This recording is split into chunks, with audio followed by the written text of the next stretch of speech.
goes after U.S. tech firms. Canada did not do that. The digital services tax will affect companies such as Amazon, Google, and Meta. America is listening to Fox News.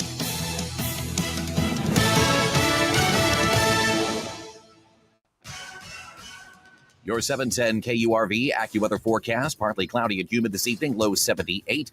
Sunshine and a few clouds for tomorrow. A breezy afternoon, high 95. Tomorrow night, partly cloudy, humid, low 77. Sunday, mostly cloudy, becoming breezy in the afternoon with a stray thunderstorm. Sunday will reach a high of 91 to 95. Partly sunny Monday, a breezy afternoon, high 88. I'm AccuWeather's Drew Shannon on the Valley's official weather station, 710 KURV. News Talk 710 KURV. News and weather information at your fingertips. There was only one place to get the information I needed. Log on to KURV.com. It's 4:43 in the afternoon. You're listening to News Talk 710 KURV, your 956 drive home. I'm Zach Cantu, along with the living legend Davis Rankin. On your home for Houston Astros baseball, Chicago Cubs stopping by to visit. 7:10 first pitch. Astros baseball is made possible by Dr. T's Primary Care for Men and Women and Mission Economic Development Corporation. The big pressing news from yesterday, and to kind of explain everything that's going on as we know it, is the Hidalgo County Judge Richard Cortez to talk about the Department of Defense establishing a national defense area in our area here. And Judge Cortez joins us now on the 956 drive home. So what does this mean? Zach, well, first of all, thank you for inviting me. I wish I knew all the answers, but I put out a press release yesterday basically asking the government to give us more information as to what this was about, what their intents were, what the premise behind the action was. This morning, I did call the sheriff and see if he had received any information, and he did. He did receive a call from Washington, and basically they told him that this zone is basically going to be a military zone, which means that the military will have a presence there to supervise the area, which means that anyone entering this area will be entering into a military base. That obviously, now that I think about it and kind of starting to connect the dots, is the answer for government, because they've been losing a lot of cases where they have been charging trespassers coming in because there weren't any signs or anything to let them know that they were trespassing. So this is one of the ways for the government to overcome that deficiency in the action that they're taking. At least that is the best information that I have at this moment. Do you have any information on whether any of this is going to affect the general population? I know the internet can kind of get out of hand very quickly in speculating what all of this means for our area here, but I predict this is just going to be like Operation Lone Star, where they had the increased DPS, and none of us here in the cities are going to necessarily see that. Is that to your understanding? Zach, if you remember, I invited President Biden to come down here and see for himself what was going on, because I wanted him to see the reality of what we have. And I have been involved with this cross-border trade stuff for decades now. And the problems we had 30 years ago, we continue to have them today, because the federal government has refused to approach comprehensive immigration reform. So the government continues to try to solve a problem with an enforcement-only policy. Well, the reason immigrants are coming here is they find jobs here. And the reason they find jobs here is because Americans aren't willing to take those jobs. So they're available for people like immigrants. So if that's true, and I think that you can confirm my belief, economists will tell you that we cannot sustain our economy, much less grow it, without immigrants. So what do? We have some immigrants that we don't want, and we have some immigrants that we want, but we put them in the same bag. And that's what I think is happening now. And I think that DC needs to do their job and look into the situation and fix it. 'cause we're going to continue to spend lots of money and not solve the problem. Hidalgo County Judge Richard Cortez joining us on News Talk 710 KURV. Davis Rankin, your question. Go ahead.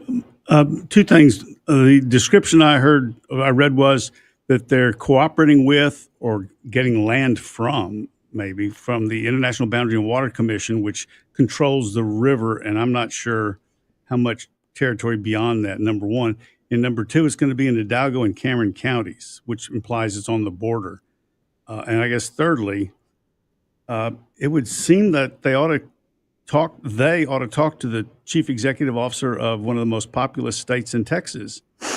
Do they do that?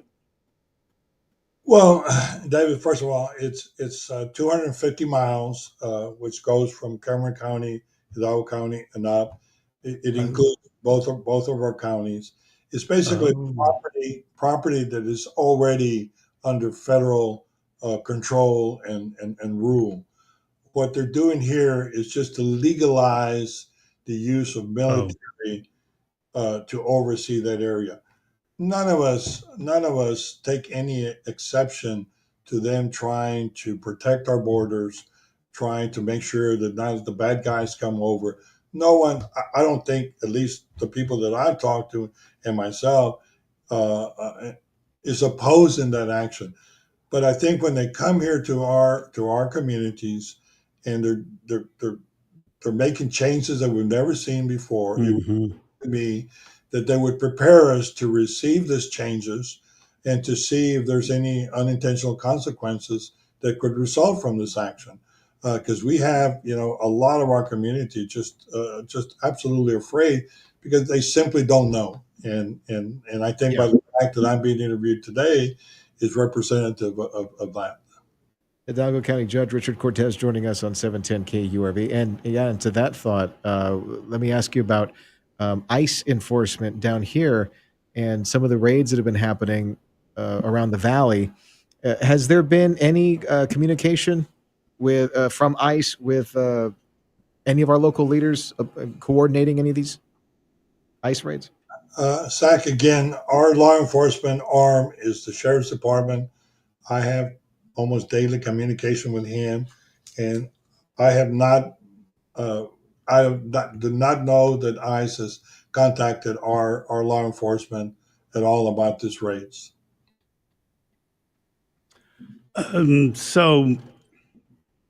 Well, have you had many people ask about this? I didn't realize. I guess I was naive. I didn't realize that the communication would logically go through law enforcement people and not executives of non-law enforcement items. My concern would be because I've seen they were supposed to just get the bad guys and throw them out. Then they didn't get enough of the bad guys, so they started going down to people who were lawfully present. Whether we liked it or not, it's a different issue. But lawfully here, had the papers. No, boom.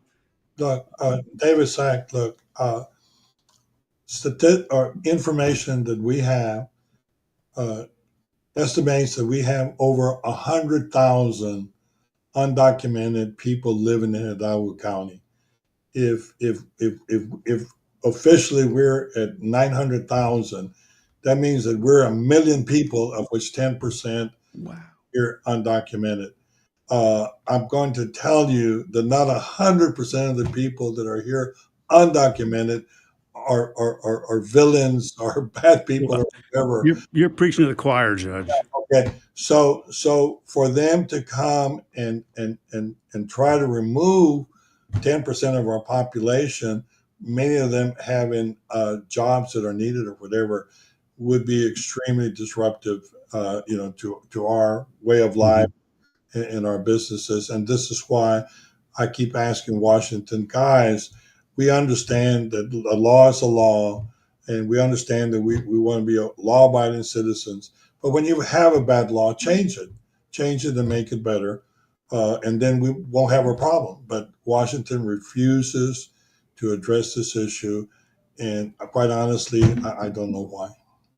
Joining us on 710 KURV is Hidalgo County Judge Richard Cortez. And I wanted to ask you very quickly, on a much lighter note, you're talking. Good. We're talking. I wanted to ask you about re-election. Well, thank you, Hank. I'm in my 7th year of my second term. of election. And my first couple of years, that pandemic was involved, but we started something that I'm very encouraged with what we're doing, and that was the Prosperity Task Force and this economic development initiative that we call RealPlex. And I just will run out of time with my term, so I'm going to ask the citizens of Hidalgo County to see if they're willing to have Richard Cortez back, because I'm willing to continue to work. I believe that we have not reached our full potential. I think our full potential is in front of us, but we're not going to get there by doing nothing. We're going to get there by doing something. And that something requires leadership. And I think I've put the right people together, and we're trying to build a championship team to get to that full potential. And that's why I'm asking the people to hopefully get reelected. We'll get more in depth about your reelection campaign once we get closer Thank to you. election season, Judge. Appreciate it, and appreciate your efforts around the Valley concerning these matters that are concerning a lot of people in the county. Hidalgo County Judge Richard Cortez joining us on News Talk 710 KURV. Thank you all.